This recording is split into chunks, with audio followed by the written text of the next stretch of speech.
20대 대선이 12일 앞으로 다가온 가운데 여야 대선 후보는 오늘 중앙선거관리위원회가 주관하는 2차 법정 TV 토론에서 다시 격돌합니다. 권력구조 개편, 외교 안보 정책을 놓고서 치열한 공방이 예상됩니다. 국회는 또 대장동 의혹과 러시아의 우크라이나 침공 사태 등 국내외 현안을 관련 상임위에서 논의하고 있습니다. 취재기자 연결합니다. 권민석 기자. 네, 국회입니다. 네, 중앙선거위가 주관하는 TV 토론 두 번째입니다. 여야 후보들은 어떻게 움직이고 있습니까? 네, 오늘 저녁 8시부터 120분간 진행되는 2차 법정 TV 토론의 준비에 모두 매진하고 있습니다. 여야 후보들은 오늘 하루 현장 유세를 모두 중단하고 각종 현안 관련 입장과 토론 전략을 가다듬고 있습니다. 오늘 토론의 주제는 권력구조 개편, 남북관계, 외교안보 정책인데요. 이재명 후보가 심상정, 안철수 후보를 향해 정치개혁 연대 가능성을 타진할 것으로 보입니다. 다당제를 보장하는 선거제 개혁과 대통령 4년 중임제 개헌 등 민주당이 제시한 정치개혁안에 동참해달라고 호소할 예정입니다. 반면 윤석열 후보는 이 후보의 제안을 진정성이 없는 대선 기획용이라고 규정하고 맹비판할 것으로 예상됩니다. 또 야권 단일화 논의가 멈춰 있는 상황에서 윤석열 후보가 안철수 후보에게 어떤 태도를 보일지도 관심입니다. 여기에 지난 21일 토론부터 윤 후보에게 공세 수위를 높였던 안철수 후보가 오늘까지도 공세적 토론을 이어갈지 관전 포인트입니다. 아울러 러시아의 우크라이나 침공 사태와 관련해 이재명, 윤석열 후보의 안보관 격돌도 예정돼 있습니다. 오늘도 SNS에서 이재명 후보는 전쟁이 멀리 있지 않다면서 평화가 최고의 안보라고 강조했는데요. 윤석열 후보는 이 전쟁을 막는 건 말뿐인 종전선언이나 평화협정이 아니고 자주국방력과 동맹이라고 역설하면서 뜨거운 공방을 예고했습니다. 네, 초박빙의 대선 구도가 이어지면서 여야 양강 후보가 서로를 향한 고립 전략을 구체화하고 있다고요.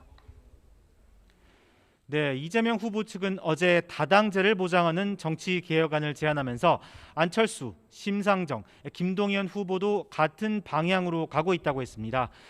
삼지대 후보와 연합전선 구축을 통한 윤석열 후보 고립 전략이란 평가가 나왔는데 이 후보가 더욱 적극적으로 움직이는 모양새입니다.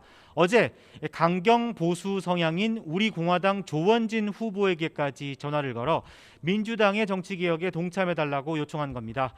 극단적 대결의 정치를 바꾸기 위한 정치개혁에 함께해달라. 통합정부가 힘들면 정책 연대라도 하자고 제안한 것으로 알려졌습니다. 앞서 이 후보는 진중권 전 동양대 교수에게도 떠나게 해서 미안하다며 사과 전화를 거는 등 윤 후보를 제외한 모든 세력과 연대 가능성을 타진하기도 했습니다. 이에 맞서 윤석열 후보는 안철수 후보와 야권 단일화 논의에 대해 자신에게 맡겨달라고 말한 것으로 전해져 결국 직접談判에 나설 것이란 관측이 커지고 있습니다. 앞서 지난 20일 단일화 결렬을 선언한 안철수 후보는 단일화의 시간이 지나갔다고 선을 긋고 있는데요. 어제부터 오늘까지 발표된 여론조사 5건 모두에서 이재명 후보와 격차가 1에서 2%포인트 차에 불과해 단일화 압박이 갈수록 거세지고 있습니다. 이에 따라 오는 28일 대선 투표용지 인쇄일을 앞두고 이번 주말에 윤석열 후보가 안철수 후보와 톱다운 방식의談判에 나설 것이란 전망이 꾸준히 제기됩니다.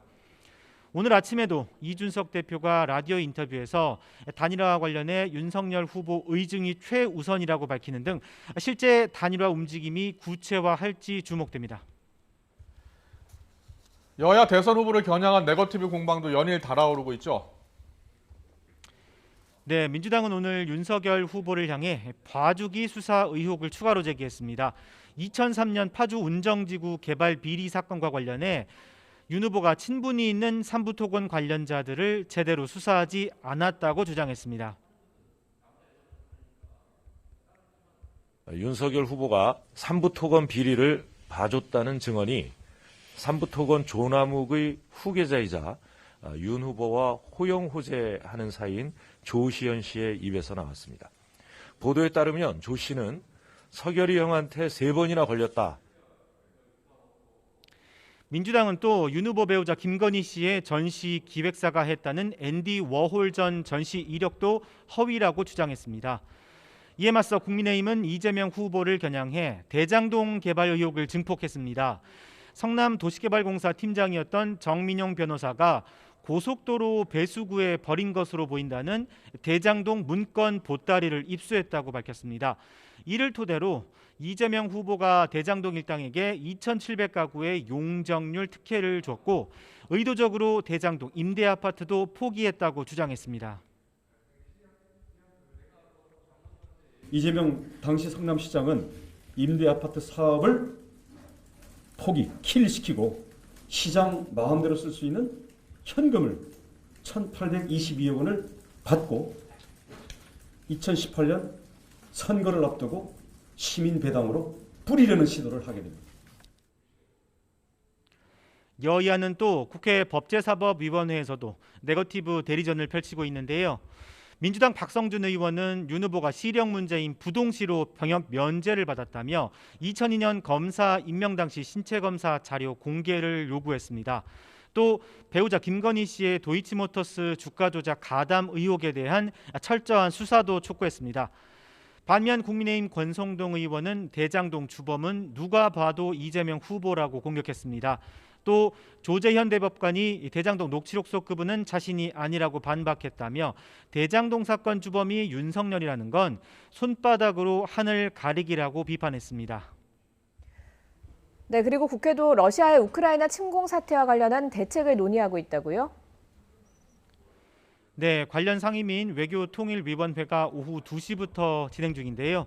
정의용 외교부 장관은 우크라이나 현지에 우리 국민 64명이 남아있다고 밝혔습니다. 이어 출국을 희망하는 36명은 가급적 이번 주 안에 안전하게 철수할 수 있도록 만반의 준비를 하고 있다고 설명했습니다.